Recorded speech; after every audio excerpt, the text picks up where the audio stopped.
It's lights out and away we go for what is our fourth race of the season as Roshead leaves the field behind as they charge them out towards turn number 1. He times it well, but Heckelrich down under pressure with Joe Newman as they come into the opening corner, and as everybody roars their way on through, for the most part it's 2-3 wide up and down the field. Well, this is in the run for the two drivers going up towards South Bend. They came into turn 7 and contact there. Alvarez, I think, coming in a bit too hot into the corner. Meanwhile, I think Connie backing off slightly, and the two with their different speeds ended up in severe contact immediately. And this is in the run towards turn number 11. Misses Bray, in fact, taps the rear of what is the number 69 Pro car there of Matt Strand, and Moles ends up carrying himself onto the grass, but rejoins afterwards that unexpected oversteer moment under the contact. Jack Whyborn, the TPA Racing driver, on that same lap made his way into South Bend as he came through, missed his apex there, too much speed, and you can see the car fell off the road onto the grass, and at that point you are literally at the mercy of momentum and trying to stop the car gradually, which he did so. To be fair, everybody's seen him rejoining it on the inside of turn 11.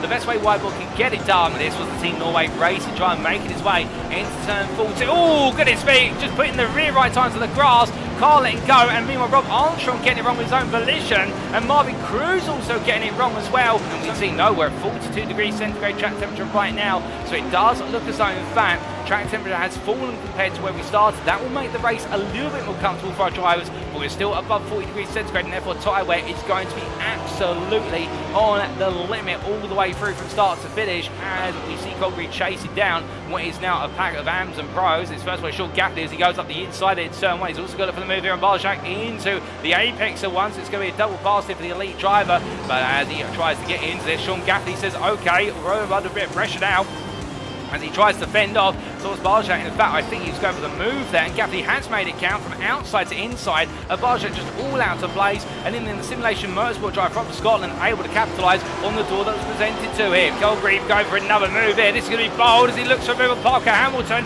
into turn 7. Now Parker Hamilton has no need to give this up, but he is going to respect the fact that Congreve's there, and they come together as they make the way through turn number 8, and with that Congreve slides, and as he tries to catch the car, well, he does so, and in fact an absolutely brilliant catch there, but for Stephen Parker Hamilton not quite so, making his way into turn 11, just outbroke himself there, ran wide, and the car letting go, and a slight biff to the tyre barrier there with the rear bumper. That will cost him a little bit of a rear downforce, but at the same time should not compromise him too much. Brandon Hay right now is tucked in by Rhys Saunders, the elite P8 driving class, who is trying to make progress behind Tremino McCalson. As McCalson goes deep, Saunders gets the door open. This could be P3 for Hay as they make their way out the corner. Now will McCalson be able to get the power down? He's going to be given the toe here by Saunders. I think Saunders feeling a little bit guilty in the fact he essentially edged Tremino McCalson wide. He's had to do that at the hairpin, and therefore he's giving him the toe as compensation. But Hay's not going to back out of this. It's a long run into turn 14, but which of Hay and Tremino McCalson is going to back out side by side into 14? Hay's going to have the inside into 14A,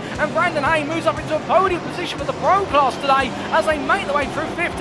Now as they come for a left-hander and all the way down towards Hogpen. Meanwhile, up the road, we're hearing that Martin Tilling has had an incident. In fact, he's just trying to rejoin the next at Hogpen. The TT6 for Kimmy drives falling off the circuit. Everybody respects the fact. Oh, goodness me! Well, one car didn't quite make the mark, and that's Peter Cox, who with that incident makes his way into the pit lane. Car runs wide. There's Tilling tries to get off the racing line, but that contact with Cox has collapsed the rear right suspension. It's a disaster for the two Britons. And who's going to be the first one to flinch here? As Phillips in the toe once again tries to look for the move into turn 14. He's got the overspeed here. Tremino McCalson does not move aside. He wants the inside into 14A, and as they cover it's left right, and as they charge into the braking zone, Phillips gets it done, puts the car in front as they roll downhill, and Charles Phillips moves up into P3 in the Pro class there. But meanwhile, two drivers won't be thinking about pitting right now. It's Aspel on the inside of Wes Davies.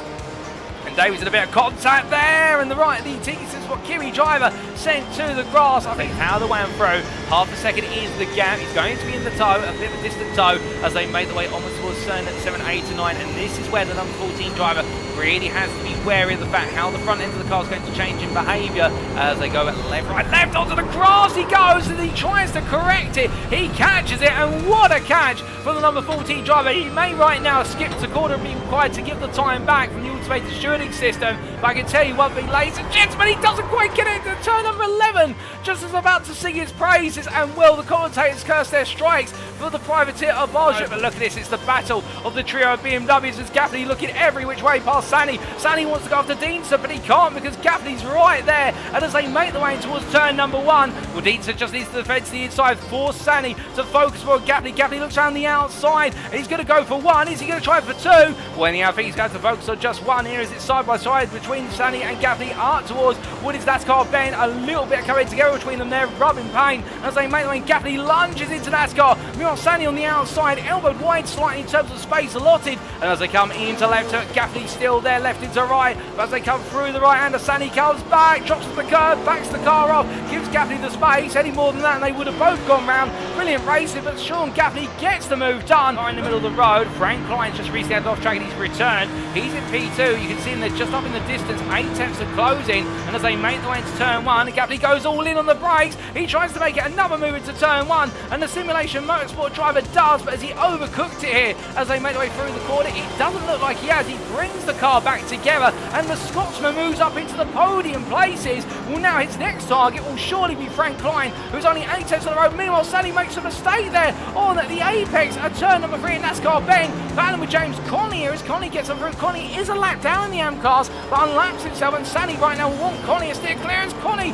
almost loses it there coming through Snake Bend. And as they make the way up towards turn 7, 8 and 9, you can see the frustration there for Sanni, the race lap esports AM2 driver. As they make the way onto the next lap, coming through the long right hand, and meanwhile Saunders is into the pit. He hasn't got the fuel.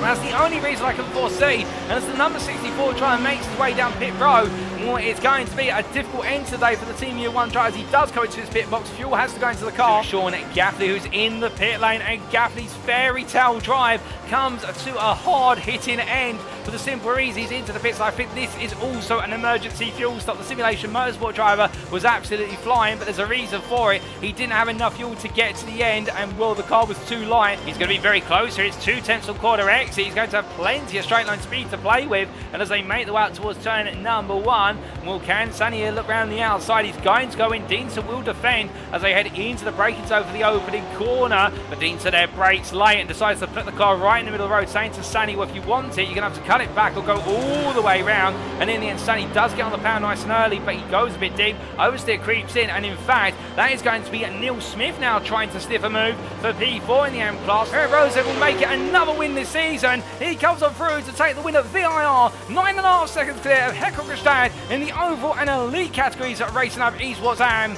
And then after what was a controlled race of Rosev, it's a second place run-up spot for England Motorsports Gestad. And well, the Norwegian not quite on the pace of Rosev, but still, Heckle Gestad absolutely delivering as best he could. And then it'll be a third place for Empire Motorsports Joe Newman, the Briton controlling the race from start to finish. It'll then be his first win of the season, the Pro Class P4 overall for Matt Strand for Racing Up Esports AM 3 in a brilliant drive ahead of Giles Phillips, who fought his way through to P2 in the Pro Class from towards the back of the grid. Thomas Aspal finishes P6 there in the elite class ahead of Brandon Hay, who rounds off your pro podium ahead of Ryan Walker. And then Simon Andre Livingston meanwhile comes on home, P19 overall, but for him, he's finally done it, ladies and gentlemen. The Racing Lab Esports AM driver takes his first AM win of the season, 16 seconds clear of the next AM driver of Frank Klein, who won his debut in season 11. 9 years Autosport driver starts with a superb drive to P2 in the AM class, and he'll finish 4 seconds clear of Satinder Dhindsa, who makes it another podium back-to-back for the TE Supersport Toa driver.